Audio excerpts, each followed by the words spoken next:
नमस्कार शेतकरी बांधवांनो. तर आपला शेतकरी या यूट्यूब चॅनलमध्ये तुमचं सहर्ष स्वागत आहे.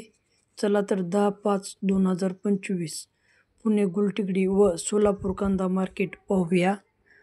पुणे गुलटेकडी कांदा भाव वाढलेले दिसून आलेले आहेत.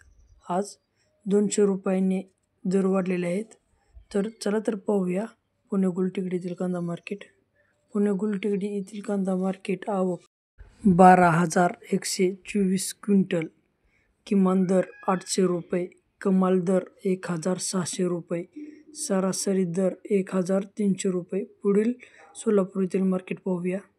आवक 21,269 क्विंटल. किमान दर 200 रुपये, कमाल दर 1,500 रुपये, सरासरी दर 800 रुपये. तर शेतकरी बांधवांनो, व्हिडिओ आवडला असेल तर व्हिडिओला लाईक करा, शेअर करा, सबस्क्राईब करा. धन्यवाद.